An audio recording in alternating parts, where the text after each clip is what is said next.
Hi, everyone. This is Dawn Richard, also known as The Awakening with Dawn. And this is the Wake Up to Real Love podcast, where we share stories of struggles and triumphs in love, sex, and relationships, along with expert advice to create more conscious connections. I am super excited and honored today to welcome my guest, Dr. Kimberley Linert. Hi, Kimberly. Hey, thanks for having me. I'm so happy you're here. We're going to have, we got lots to talk about. Kimberly is a behavioral optometrist with over 25 years of experience in helping people create a vision and reach their highest potential. Her book, Visualizing Happiness in Every Area of Your Life, which everyone should read, by the way, guides you through a step-by-step simple process to customize your life into one of happiness and fulfillment. Her podcast, Incredible Life Creator, is a source of inspiration that will help you find your passion and live an extraordinary life. Dr. Linert is a one-on-one mentor and also facilitates group courses and masterminds for people who want to be more, do more, have more, and experience more out of life. So glad you're here, Kimberly. Thank you. I'm excited to have this conversation with you. I know, it's so crazy. So I was just on your podcast a couple weeks ago, and we met in a podcast program last summer, and we never really connected. And so it's really been beautiful to connect with you. It really has. Yeah. So I just like to start off by asking you something sort of light and fluffy, because I know a lot of people are feeling stressed about, what's going on around us. And I know that art is a big part of your life. And so I wanted you to tell me about your art. Oh, yes. I've always been very creative. In fact, creative or creativity is one of my favorite words. Uh-huh. And ever since I was a little kid, I liked making things. So I started out by my mom showing me how to sew my doll clothes. And when I was 9, she decided to start a 4-H club at our house so that she could teach us things. So we learned sewing, crocheting, knitting, macrame, cooking, all sorts of crafts, things like that. Uh-huh. And so I've always just really loved doing art. And even as a child, I did art. But when it was time for me to actually start my real job or my real education, I was discouraged from going into art. Why is that? Because, well, you can't make any money being an artist. Yeah. So, I was. That's the myth. Different direction. Spell, right? That's right. That's what, but, that's what good parents do, is they try and direct you in a way that they think that you'll be successful. And so I started thinking, I thought, well, I would like to do something to help people. And that's how I got into the optometry space. Mm-hmm. But then about 4, almost 5 years ago, I said, okay, my kids are older now and I have a little more time. I'm not chasing, babies around. Right. So I think that I would like to start my art again. And so I went to an art class. And ever since then, I've been doing art, especially painting, but I also do stained glass and fused glass and different kinds of art mediums. But my favorite is acrylic painting. Uh-huh. And what do you love about painting? I just like the feel of the brush in my hand. And in fact, I would even paint a wagon. I mean, I like the feel of the brush in my hand. Uh-huh. But I like the ability to create something that hasn't been there before from nothing. So if I'm going to paint something, sometimes I'll start planning it a few weeks ahead. So I'm putting it together in my mind. Huh. And then I sit down and I start to draw it out or paint it. And so then something just comes to you, like some idea? Yes. So just something I'm thinking, oh, I feel like I need to paint this. And then I start painting it. And then as I paint it, sometimes it turns out the way I was thinking, but a lot of times it turns out even more magnificent, because as I'm going, I'm just in that creative space, and it just gets more beautiful and it gets more interesting. And one of the things I started painting early on is I painted this little mandala for myself called Powerful Woman Mandala. Oh, I love it. I want to see it. Yes. It's on my Facebook page under my art, under my photos. but I started out with that, and that was for me to feed me. And I put that up in my bedroom, and that's to remind myself that I'm powerful and that I have the support of God and the universe and all the, family around me.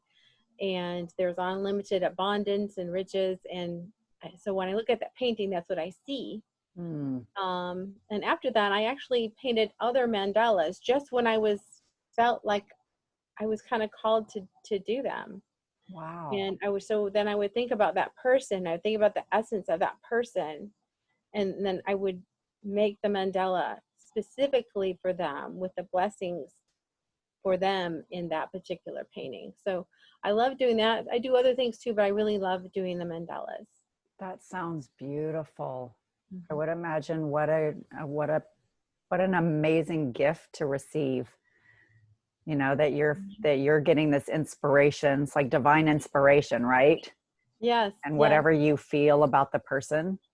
In fact, I would like to tell you a story about actually the second one that I made. Yeah. It was really interesting. It was a time when I was just going back to dating, and I had only gone out with this person, I think once or maybe twice. So I didn't know him well, and it was like kind of far in between times. And I felt like I should make this mandala for him. And he was Catholic. So I made this mandala with a cross with the heart of Jesus in the center, the Sacred Heart of Jesus, and some other, Christian symbols of just protection and love. And so we went out on like our third date, and like I said, I hadn't talked to him in a few weeks, but I was painting this painting anyway, not even knowing if I was going to see him again. Yeah. And we went to a movie. And then after the movie, when we came out, I said, "Hey, I got a gift for you." And he said, "Oh, really?" I said, "Yeah, let me go in my car and get it." So I came out and I got this mandala out. And I presented it to him, and he pulled it out and he looked at it. And his whole face brightened up. He grabbed me and kissed me so hard. He's like, "You don't know what this means to me."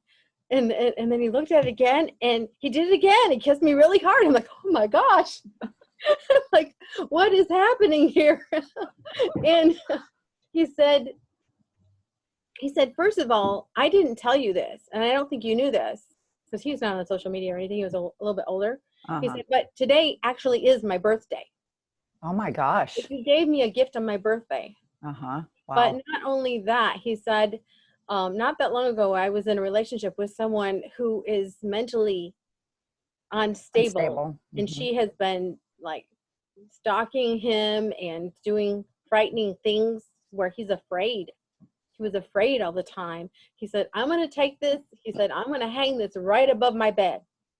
Because I know, because you painted me this, that I know that God is watching over me, that I'm protected, I'm going to be taken care of."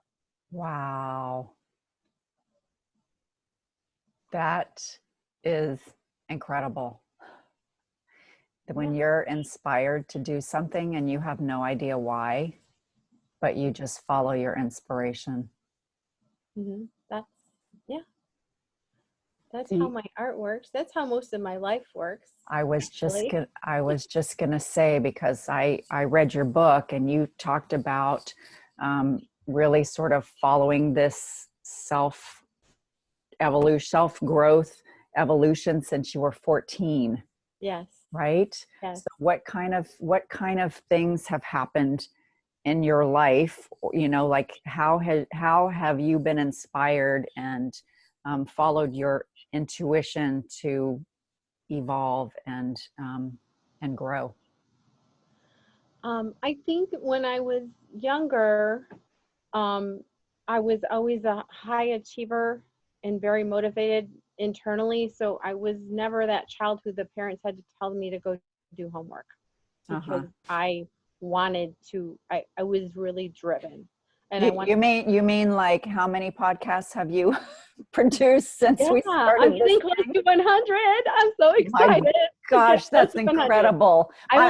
By the way, for everyone who's listening, think I just published my 45th and I was super excited. So Kimberly has been rocking it since we started doing this. So yeah, you're driven.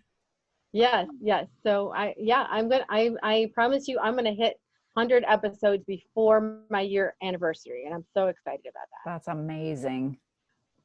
So, but I mean, I think part of the drivenness, though, which is maybe a sad piece, is I, like many people growing up, didn't feel quite good enough, Mm, you know? So there's yeah, that self-esteem thing where it's like, okay, I got to prove myself. right. But, it's like, how good is good enough? Who determines what is good enough? Who says you're not good enough? Exactly. And most of the times it's ourselves. It's, however we're reading what people are thinking or whatever. I don't know why, but all I know is I always got energy from achieving, Hmm. and I liked the recognition from outside, but even I mostly just liked the recognition from myself. I'm Hmm. always I was always giving myself that recognition. Hmm. And so how did you start?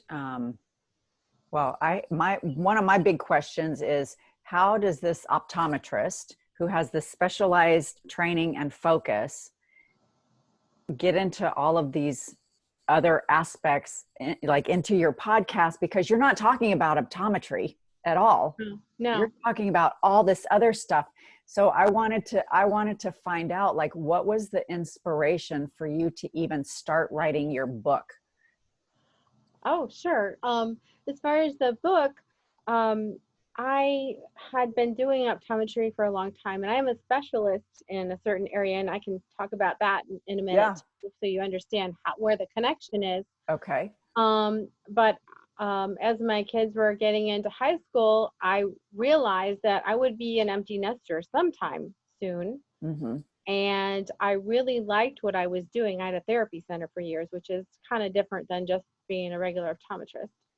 Um, and I loved helping people and I loved what I was doing, but I felt like with all the knowledge I have, because I have knowledge in natural medicine, bioenergetic medicine, trauma clearing, NLP, Whoa. um, uh, all these different areas, because with the therapy I did, we looked at the whole person, everything about them. Uh-huh. So I said to myself, I don't want to just work one on one or one on a few.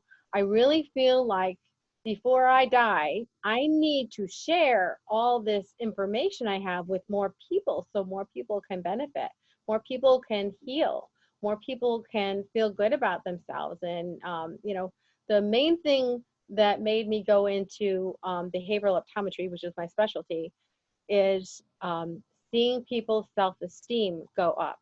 So Mm-hmm. when I was in optometry school, we learned, of course, the basic things, check people's eye health, do glasses, and then we had these different clinical rotations.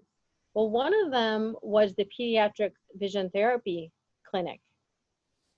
And vision therapy is a special form of functional vision where you teach someone to use their eyes together as a team so they can increase their focus and their eye teaming and their ability to sit and read or comprehend what they're reading. Mm-hmm. And so during my little 10-week stay in that clinical rotation, I was able to work with this little boy, and the school was in the inner city like many schools.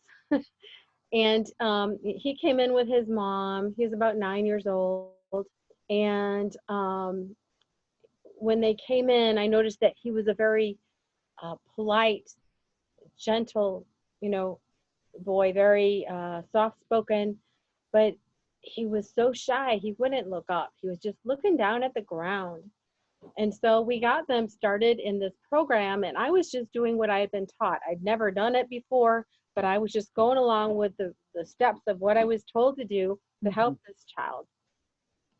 And the mother had, they had put it on a sliding scale so she could actually afford it, because therapy is Right. actually quite expensive. Right. They came every week like clockwork, and they did their homework like they were supposed to. And after about 4, 5 weeks, I noticed that Darren, that was his name, Darren was coming in, and instead of looking down at the ground, he came in and his face was up and his face was bright, and he'd come in Aw. smiling and happy, and he'd, greet me, say, "Hey, how are you?" And I said, "Good." And so I said, "So Darren, I noticed that, you seem much happier." I said, "Has anything changed since we started doing this?" And he said, "Well, yes. I don't feel stupid anymore." Wow. And I said, "What do you mean you don't feel stupid anymore?" And he said, "Well, when I used to have to read out loud in class, everybody would laugh at me because I couldn't read. But Aw. now I can read and nobody laughs at me." Aw. So I thought about that, and I said to myself, I could replicate that over and over and over and over and over again and help lots of people. And Mm-hmm. so when I got out of school, I found a fellowship where I could learn that and specialize in it. And, since then I've expanded. So when we look at people we're working with doing that type of thing, we look at the whole person. So even though, yes, I'm an eye doctor, your diet's very important. If you have allergies, it's very important. If you have emotional issues, it's very important. All these Yeah. things come into, because if you're under stress, your vision gets blurry. I don't know if people know that, but if you're really stressed out, your vision is going to get blurry. I've been noticing that with myself the last 2 weeks. It's Hmm. like, oh, this is kind of interesting, huh? And there's so many things that go into that. And so I Mhm. worked with people with head injuries where we've had to rebuild their brain pathways from, injury. Uh-huh. And a lot of those people after that, even when the doctors say, "Oh, you're fine," they still have problems with dizziness. They still run into doors. And so, we work with them that way when in the clinic that I had. Um, and I worked with business people who they said, even though I'm the president of my company and have done very well financially, I'm always afraid to stand up in front of a group because my focus isn't good, or when I have to sit and actually read something, I get too nervous and I can't focus and I can't read it. So I'll have an assistant or somebody read it for me. And these are people who have done well, but because they had this hidden problem going on that they didn't know about until now. Mm-hmm. And then once we handle that, what goes up is the self-esteem. So I went into what I was doing because every person I work with, their self-esteem goes up. Wow. And it's like when you work with someone's vision and their brain and their neurology, it's like you're peeling an onion. So at first, the person, a lot of times we do visual fields on people, and their visual fields are like this. And for people who can't see me, I'm putting my hands beside my face like I'm a horse, like I have blinders on. Blinders, right. So a lot of people, they're looking around and they're looking like they're looking through binoculars or something. They Uh-huh. don't know that's the way their vision is, but Uh, that's the way it is. And so they're very unaware of what's going on around them. So that can make them very anxious and uptight. uh-huh. And when we open up their field by just taking layer by layer, many things happen. One, they become more able. Two, they feel like, "Oh, I have more confidence. Hey, I can do that. Maybe I can do something else." I worked with a woman who she had come in and she was with a boyfriend who wasn't very nice. She was in a job she didn't like. She was way overweight. And she came in because she was having issues at the computer. Uh-huh. We worked with her. By the end of the therapy, she got rid of the boyfriend and got a new one. She got a new job and she lost weight. Now, did I Wow. teach her to do any of that stuff? No, but she felt enabled. She was able to see more of the world. So when you're looking at the world through just a little lens like this, like a little bit, it's like looking at a big jigsaw puzzle, Uh-huh. and you only can see a few pieces, and Right. you don't really know where those pieces fit in with everything. Right. And so if what you're looking at is comfortable and happy, then you're going to feel happy. But if what you're looking at is disturbing or upsetting, you're going to feel upset and you're not going to understand why. But as Mm-hmm. soon as you open up someone's field in every area, not just physically, but physiologically, emotionally, even spiritually, although I usually Psychologically, don't tell people spiritually. that. 'Cause Yeah. but it does. It opens everything up. Then you can see the whole picture. Then you can walk around, you can make great decisions. It increases your possibilities, increases your ability to choose, because now all of a sudden you see what the choices are. Uh-huh. It increases your opportunities to do new things. So So you're a holistic visioner. yes, It's like basically you teach people how to expand their perspective, that's not just exactly, their vision. that's right. Expand their perspective, because when you look from a different perspective, everything looks different. I mean, let's say you're at church and you're sitting down in the third row. Uh-huh. You're looking at the stage. And then you go up in the balcony. Nothing looks the same. In Right. fact, you can assess the whole room and see what's going on and see who's doing what over there, and this guy's sleeping over there. But you can see that in the front row. Right. Right. So sometimes all I do with people when I'm working with them, not just with the vision, but like in life, is just move them. I said, okay, let's just move over here and take a look from this place. Uh-huh. And it opens everything up for them. Wow. And so you were you trained as a therapist? This is what therapists do too, by the way. It was all around. You know, that's when I wrote my book, Visualizing Happiness in Every Area of Your Life. It's because all the areas need to be opened up and working together. Now, I know sometimes we're stronger in one than the other. I know there's sometimes I'm exercising more, and other times I'm, doing more mental stuff. Uh-huh. And so it's hard to be balanced I don't think there's even such thing as balance, but it's hard to be at 100% in every area, but to try and keep it at least on an even kill so you feel good in every area of your life. Uh-huh. Well, I think the balance is always, I don't want to say a goal, but a process, that we're always, I feel like that's what's happening in this time, is that people are recognizing where their lives are imbalanced, Yes. right? Way imbalanced. And so it's like when you're just forced to just be quiet, for all of the people who are staying at home, then you recognize all of the things that you used to think were so important really aren't so valuable and meaningful anymore. Exactly. Right. So how are we going to recreate, like changing our perspective of what's important in our lives, so that when things start opening up again, it's like, oh, how can I change my perspective and create a new vision for what I want my life to be? Exactly. And I would think right now is a time when people can really assess where they're at. So when I'm doing my work, the first thing I do is assess where someone is at. Uh-huh. Of course, that person helps me do that, but you assess where you're at. And then you think, okay, in light of what's happening right now and the choices I have right now, which direction do I want to move? Mm-hmm. And I think people can use this as an opportunity right now.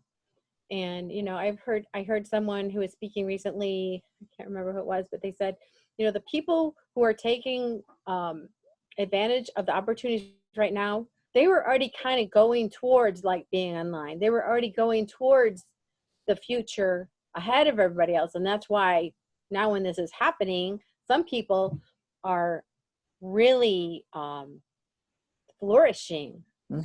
Flourishing and making so much money, and they're having success. And it's because they already knew where they were going ahead of all this. And then some of us, it was just like, and it's for most of us, it was like something just crashed into the room. An elephant just came through the ceiling. We're like, what are you going to do with this elephant in here all of a sudden? And we have to get flexible. Because, hey, we got to live in this room. There's an elephant in here. So how are we going to live in this room with this elephant? Right. New ways of living and being. Yes, exactly. Yeah. So why did you write the book? And can you sort of go through the process of what the book introduces? Sure. So I wrote the book because I wanted to have an opportunity to actually teach and train and speak. And even though I've had all this training, I thought, well, I need one more thing to give me credibility, of course, that not good enough thing, right? Not good enough. Yeah. Yeah. So, I don't know. Will 100 podcasts make that good enough? yeah. We'll see. But You already are, Dr. Kimberly, by the way. thank you. Yeah. Thank you. So, I wrote it because I wanted to have people find out what gives them the most happiness and joy in their life, and then live that life. My mission in life, my personal mission that I came into the world with, is that I want people to feel like they're loved and that they're important. I want them to feel like when they share their unique gifts and talents and they bless the world with their unique gifts and talents, that they are celebrated and you're not forgotten. No one wants to be at the end of their life and be forgotten. Yeah, to say like my life didn't matter. Right. No one wants to be forgotten. And so, you know, to not have that happen, we have to think about today, how do I want to live my life? So that when I get the end of it, I'm going to look back and go, oh, yeah, I loved people. I contributed. Who doesn't want that? And who doesn't want to just have a day-to-day life that has joy in it? I mean, I'm always telling people that life is like a sine wave, you know, happy, sad, good, bad, you know, goes up and down ebbs like and this. flows. It ebbs and flows. And we get half and half. But it all has to do with how we react to it. And part of it is, let's not let it go way up here and then way down here, because that's like a drug. Even life can be a drug when you're way up here ecstatic and then you're way down here depressed. So if we could just kind of do a little even sine wave real close to the line, I think life is much happier, more comfortable, more wonderful. But don't you feel like the depths of the low that you feel also are a reflection of the highs that you can feel? Oh, definitely. So I think that when you're having a feeling, feel it strongly, because we're here in bodies. We're here in bodies to experience life, and life is about feeling pleasure and feeling pain. It's for both. We don't like feeling the pain, but you wouldn't know what pleasure was if we didn't feel pain. Well, I wanted to actually ask you about this because I know that while you were writing the book, your fiance died. And when I read that, my heart just went out to you. And I thought, oh my gosh, what an awful, awful thing to happen in the middle of you writing about visualizing happiness.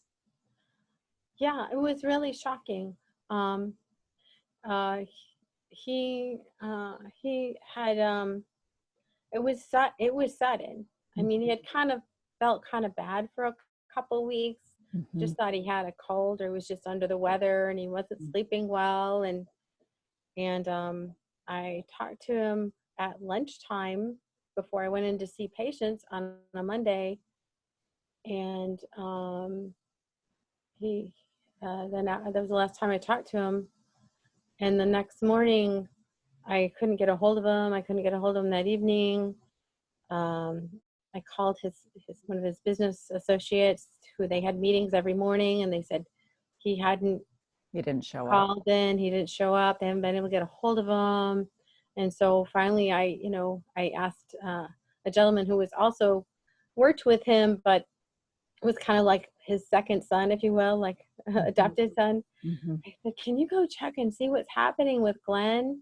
And he found him. He had fallen asleep. He had just died in his sleep with a phone in his hand. So I thought to myself, I wondered if I'm the last one that he talked to, because the coroner said he died like a few minutes after we had talked. So it was so shocking and so upsetting. And I didn't really know how to react. Of course not. And I was, I was upset at him in a way, like, okay, I was even asking myself, why did you have to leave me? Why don't you take me with you? You know, even, it's just not fair to just leave like that. Mm-hmm. I mean, obviously we don't have too much control over that, but yeah, it was very devastating. And it probably took me a good year and a half to get through that, because I had planned to kind of go out and start do training and stuff, but I really wasn't able to. And maybe that's a long grieving period, but it just, No, I actually think it's a short grieving period. so yeah. I mean, I just, because one of the last chapters you wrote the day after he died, and I thought, how can she be writing this? I mean, I would just be, in a big mess, crying my eyes out, which you probably were while you were writing it anyways. Yeah, I cried for a long time. Yeah. And I know anyone who has lost someone, I don't think, unless you've lost someone close to you, you just don't understand. No. You just don't understand that when the nighttime comes and you're there alone, just with your tears, it's just, yeah, I don't even know how to describe it. But I now, whenever someone says they lose somebody, oh my goodness, I so understand. And I try and reach out, because I understand the feeling. And even though some people say, well, Facebook is kind of surfacey or whatever, I'm telling you, when that happened, and I told people that happened, and they just reached out just by saying sorry, Mm-hmm. every person who commented, it meant something to me. Mm-hmm. It did. Mm-hmm. I wasn't looking for sympathy. But it validated your experience. So yeah. Oh yeah. I just felt so kind of sick inside. I remember saying to my mom, I think I'm sick, but I'm not sick. Uh-huh. But I felt physically sick. Uh-huh. But I wasn't. It was just emotional, broken heart. Yeah. So yeah, that people reaching out really, made a difference to me. And if they don't know what to say, because I think that's the tricky thing about grief. People feel awkward because they don't want to say, how are you doing? Because they know that you're not doing well, right? But just to say, I'm thinking about you, I'm sending you love, or I'm, sending you a hug, or something to let you know that, that they acknowledge that you're grieving. Yeah. And your sadness. Yeah. And I think just the most important thing, I think, is, at least this is how I felt, I just wanted people to know that there was somebody really important to me, Mm-hmm. who I loved, and they were no longer there. Mm-hmm. And it was important that they were gone. It was important for people to know that this special person who should be here is gone. Mm-hmm. And I think that's really the acknowledgement I wanted, is that, yeah, I lost somebody. That's it. Mm-hmm. Yeah, I think a lot of people who have lost somebody in this COVID time are probably feeling the same way. Oh yeah. No, this is the cycle of life that we don't generally talk about, is death. And for the people that do lose someone, it is very difficult. So how can you talk about maybe how it's helpful to grieve? And I'm wondering if finishing writing the book was healing for you.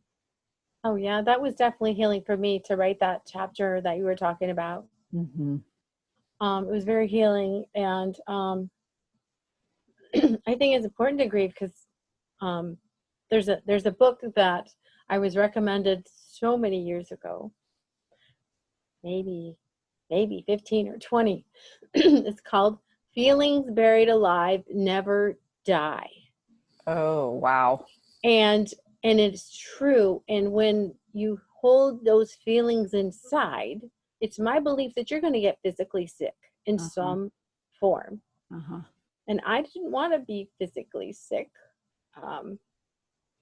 So I think it's really important to take those feelings out, cry as much as you need to, you know.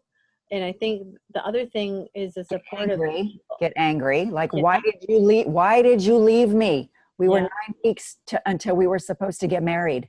right. Yeah, yeah. Because when he died, then all the dreams died, you know. Uh-huh. You know, moving into the new house, having, you know, everything you think about when you're about to get married.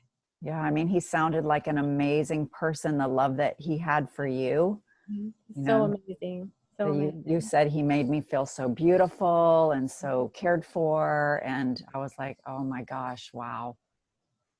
Yeah, yeah. Wow. He's a wonderful person, and not only that, he was just brilliant. Uh-huh. And you know, it's so hard to be in a relationship and find someone that has the caring, has the loving, and not only that, but they're brilliant. You know, Yeah. can you get it? Can I have it all? So yeah, but yeah, and you know, I still miss them.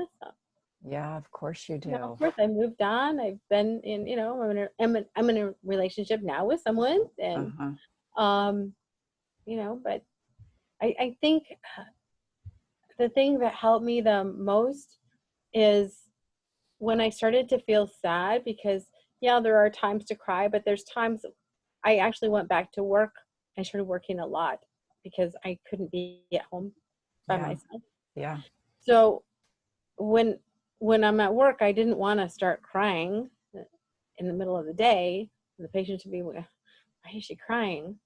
So I would help myself by saying, okay, let's remember something light and beautiful and happy. Mm-hmm. Remember the times when you know you guys used to sit on the deck and just look out at Lake Lanier Mm. and you know talk and just spend time together. So I would think about all those things. So I would take that sad feeling and I would turn it into a happy memory. Mm-hmm. Because I think about happiness, and you'll read this in my book, but the mind cannot tell the difference between what actually is happening and what you're imagining in your mind. So if every time I think about only the bad things or only the sad things, that means I get to experience them over again. And my mind doesn't really know the difference. And I'm going to have those same physical, emotional reactions. Responses. Yeah. Right. But as soon as I start feeling that way, if I say, okay, I'm going to think about something good, or, you know, a lot of people say, well, think about something you're grateful for. That's really helpful too. Whenever we're grateful, it's really hard to be sad. Mm-hmm. But, you know, I would think of a good time. So And so, how do people visualize their happiness? I think they should ask themselves some questions. First of all, who are they? At their essence, who are they? What is important to them? Mm-hmm. What is valuable or their values?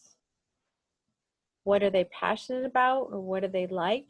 What kind of people do they like to hang out with? What kind of activities do they like to do? And just really assess and say, okay, if I had an ideal day, what would it look like? And if we can actually even take all the extra stuff away, like responsibility, by saying, okay, let's say I didn't have to go to work Uh-huh. and I didn't have to I make didn't money. have to take care of my children. Yeah, let's just say in a ideal world, if you know, if you could get up in the morning and do whatever you wanted to do, what would you do? I mean, I'd get up and paint, and Mm. then I would get up and connect with people. I would, I think I was telling you before this, Don, I am like so addicted to doing the podcast. I love connecting with people. I love meeting new people, and I love learning from people. Yeah. There's so many wise people, Yes. and I love listening to their wisdom and learning, and then taking the parts that I think can help me in my life and adding them to my life. And I love connecting people to each other. So if I see two business people I think can help each other, or this morning I was talking to someone in my mastermind and I was telling her about what I was doing. She said, well, this attorney that I have, he's about to retire because he can't focus anymore. He feels like he's losing his memory. She was giving me all these symptoms. I'm like, oh no, I know I what can that is. help him. I can help him. He's about to retire because of that. So those connections are so important, those little thin threads that keep us together. So whenever I can help, I want to help. Whenever I can connect to people and it benefits both or one or the other, then that's what I want to do. Mm-hmm.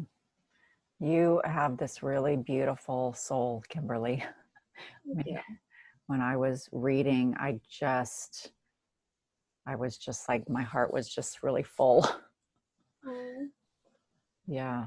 So your mission is so important. I mean, I feel like this is what all of us want. You know, we all want to be seen, Yeah. seen, Yeah. not just externally, Right.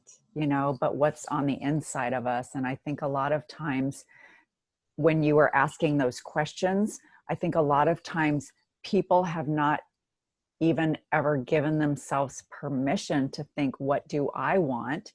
Because I'm too busy living my life according to what other people want or what other people expect of me. Yes. And so to turn that focus and that perspective onto, oh my gosh, so what I want and need is actually important and valuable. And it really is.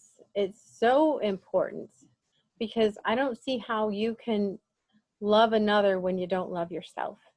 Mm-hmm. You have to love yourself first and give yourself permission to go into your quiet space Mm-hmm. and spend whatever time you need, or maybe do it a few, throughout the week or over some weeks, and just figure out what it is that would make you happy. Life is so short. Which Uh, you learned. yeah. Which you Yeah. learned. How old was Glenn? He was in his 60s.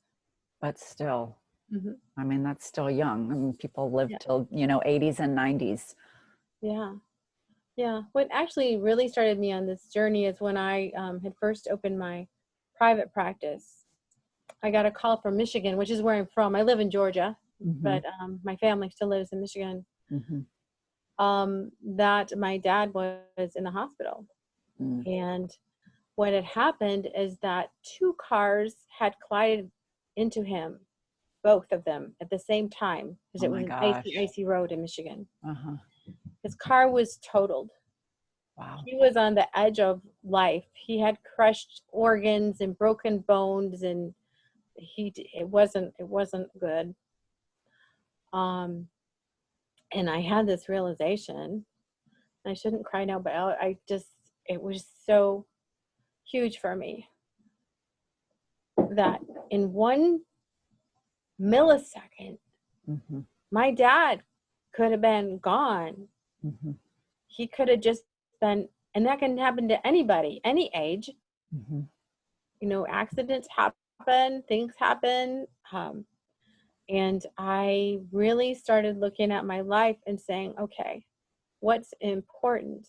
Mm-hmm. Because again, that driven piece of me, I was working all day and then picking up the kids from the nanny and then bringing them back to the office. I'm like, okay, well, after that, I changed my schedule so that I was working 4 days a week with my kids Saturday and Sunday, and had my own personal day on Friday. So, little things, people can do little things. It doesn't have to be something huge. Even if you're going to give yourself 2 hours to just do whatever it is you want. Get a babysitter, whatever. Well, it's like people are so used to just surviving that they're not really living. Yeah. Right. And this is all of what you're talking about, is finding your happiness through really living, finding the things that bring you joy, finding the things that light you up, finding the connections that are meaningful to you. Mm-hmm. What was that 5 things that people regret before they die? Yeah, that they never regret working too much. Uh-huh. But they regret not spending enough time with the people they love. Uh-huh. And they regret not doing things that made them happier, as opposed to doing things that make other people happier. Exactly. That your own happiness is important. Your own joy matters, Yeah, it does. because that's when you shine. That's when you find meaning and purpose. You know, those are the breadcrumbs that you were talking about, Mm-hmm. that lead you to your, I think, your truest self, your most authentic expression of who you really are. That's true. And as you talked about purpose, I want to say something about that. And when someone is living in the world and they're just surviving, but they're not living their purpose, because we all have a purpose. In fact, I think we have many purposes. Mm-hmm. But whenever you have special gifts that you're not sharing, the world suffers because they don't have that gift. Mm-hmm. So I think it's kind of selfish. It's actually selfish to not be selfish. You know what I mean? You have to look at yourself, love yourself, take care of yourself first, be that, take care of that. And then you can give to others. And then you can make a big mark in the world. Who doesn't want to make a big mark in the world? Well, and I think maybe it's not even really being selfish. It's just being self-doubting. Like, it doesn't really matter, it's not that big of a deal. And it's like, no, we're all here to be the fullest expression of ourselves. We're all here to give and receive love. We're all here to find joy.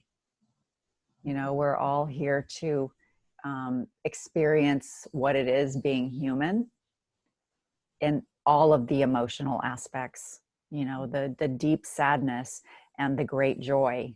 They're all part of what makes us human, and they're all expressions and reflections of the divine, I think. Yes. That our spirit and our essence and our hearts and our souls are all connected. And so whatever I see that's beautiful in you, it reflects back to me, and vice versa. Yeah, I believe that. Yeah. So I think that your work, like, I just feel this really powerful visioning for you, that you are helping people visualize their highest potential. Yeah, that's my goal. Yeah. So, wow. Wow. Who knew that an eye doctor could do all this? I don't know. I think all of us are unique and special, and we all come out differently. The molds are broken after every person's made. Yeah. Well, and it really is about coming back to this deep sense of honoring who you are. It's like, why did I study all the things that you studied? You were an eye doctor. It's like, no, I have this holistic perspective. It's like, if we can look at ourselves as whole,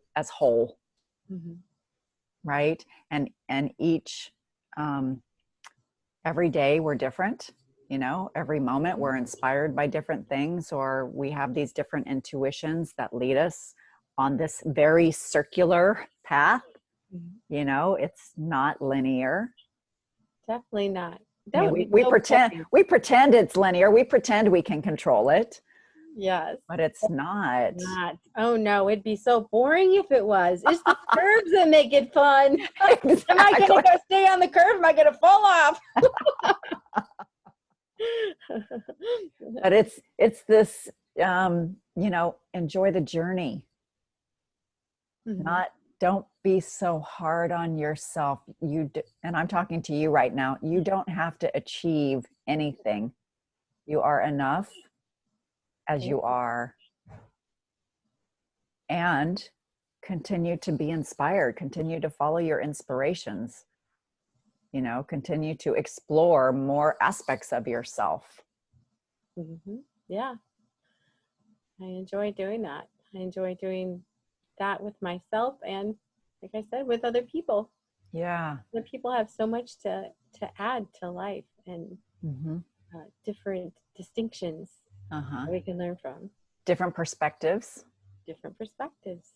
Different perspectives. So what a beautiful gift that you're giving the world to help everybody change their perspective and open it up, you know, so that they can see like the infinite potential of the universe. That's right. It is infinite. Yeah. Yeah. So I want to be considerate of your time because I know you have another call coming up. So what do you, I always end the podcast with this question. How do you define real love? Oh, wow. I define real love. That is a really loaded question. I know. I think it's what you were talking about earlier. Being seen and acknowledged, and seeing and acknowledging another. Mm-hmm.